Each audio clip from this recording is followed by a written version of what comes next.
filming, you're still working on the show effectively. It didn't work. It didn't work. We're in London. Yeah, London. Wonderful. I feel like they're making contact with me. Let's talk about you guys, and if we start down here with you at the end here, obviously, Paul, let's just discuss about where you've come from, because you've done a lot of TV before as well, haven't you? Yeah. I've been really, acting for like 9-10 years, and I've done so many pilots, which is, I don't know if you pilots, that's such a familiar term, but I've done all these like shows that have never really gone anywhere. And it's I've literally been waiting like 9 years basically of doing stuff that for something like this to occur. Yeah. And it's just it's amazing. Yeah. Every actor waits for the break. Yeah, I mean, for me, it's like you're waiting for a break and you want to get publicly, whatever. It's not even so much that. I've been waiting to find a role that I fell in love with. Rather you could sink your teeth into, that I can sink my teeth into, fight myself. But I fell in love with Stefan from the moment I read this pilot script, and I had to work hard to get the part, but it really was worth it, and just feel really blessed and lucky. And are there a series of auditions when you first go for these roles? Oh yeah. This one was not easy. Every single one of us here will tell you that the process in which to book a television show is pretty extensive. This one in particular, just because of its quality level and sort of how much hype was behind it and this whole vampire genre being so hot right now, we worked hard.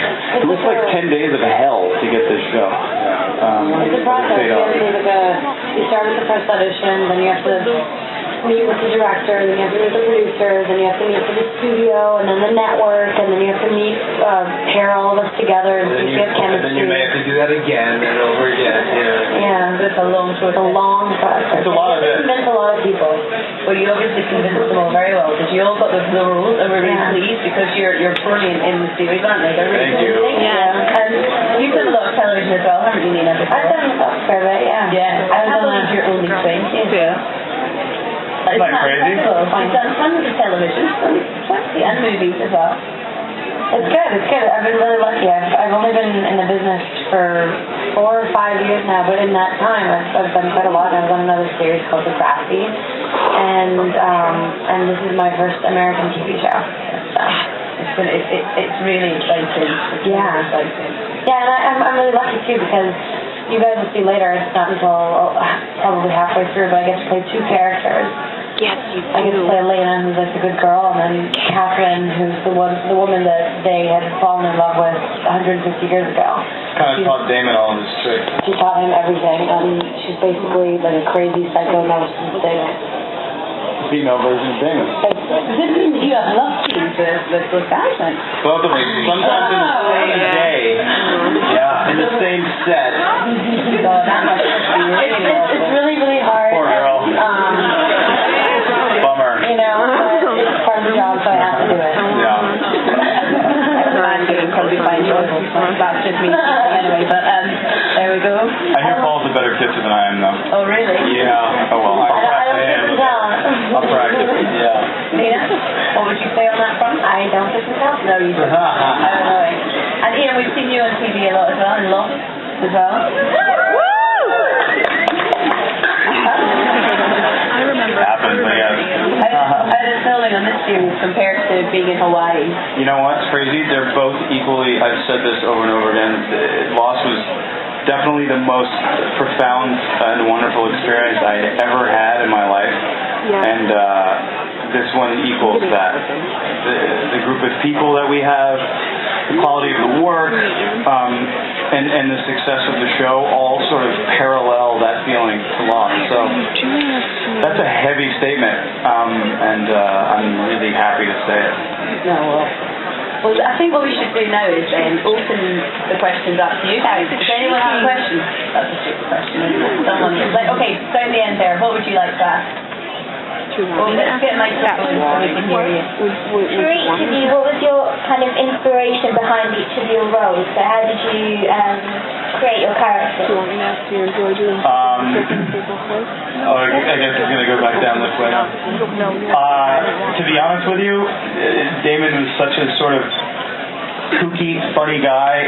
The second I got this role, I called Josh Holloway, Sawyer, I'm off, and said, I hate to tell you this, man, but the character I just got is basically the 23-year-old non-redneck version of you. And I'm going to go with it. That's my story, and I'm sticking to it. So that was, that's a lot of Damon. It's brilliant with Damon. You can have really good fun because he's quite funny as well, even though he can be quite nasty. Oh, you are? He's kind of sexy Mine's and giving funny me a hard time. That's what's so fun about him. He's a crazy bastard, yeah. Yes. You can't. I enjoy In terms of Elena, I can get him, but my camera's acting up. in Elena.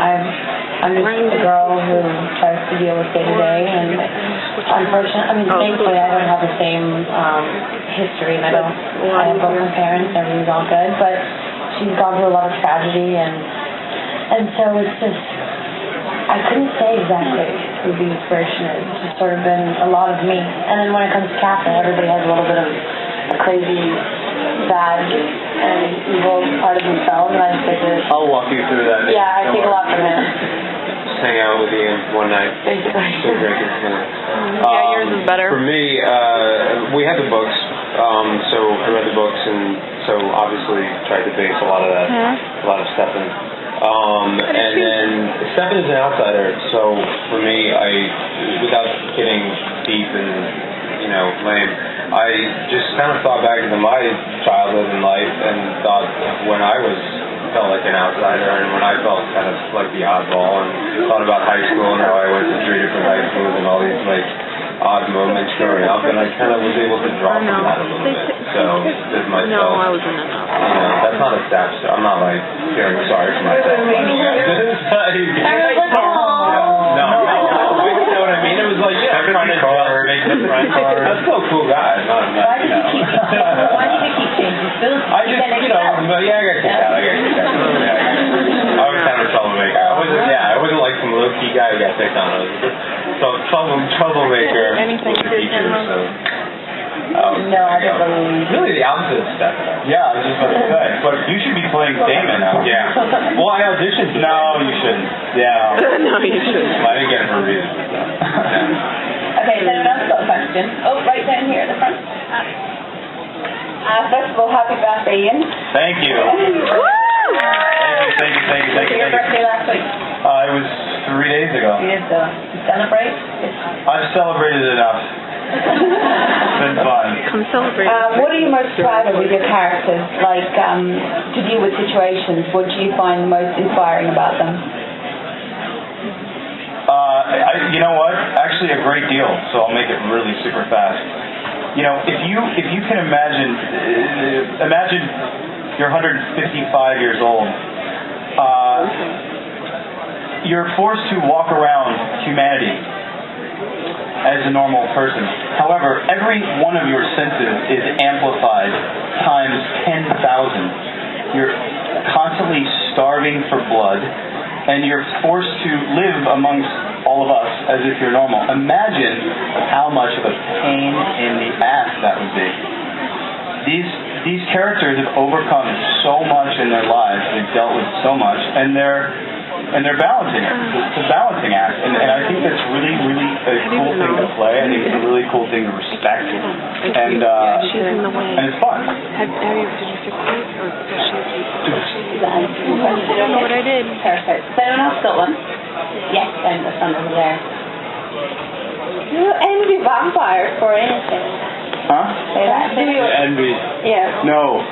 Do you, Paul? I wouldn't want to be a vampire. Yeah, it's not as hassle. It's not as cool as it's all cracked up to be. No. I wouldn't mind being a vampire. Says the person who's not a vampire. Not all the time. You never age. You see everyone that you've ever known die. Never age. And you're always hungry. Yeah. Like, wait a minute. Always. So what are the rules for humans then? If we were to come across a vampire, what should we bear in mind? Our rules? Yeah. It's really like a recovering drug addict to me, like a vampire, like and who's or a recovering alcoholic being thrown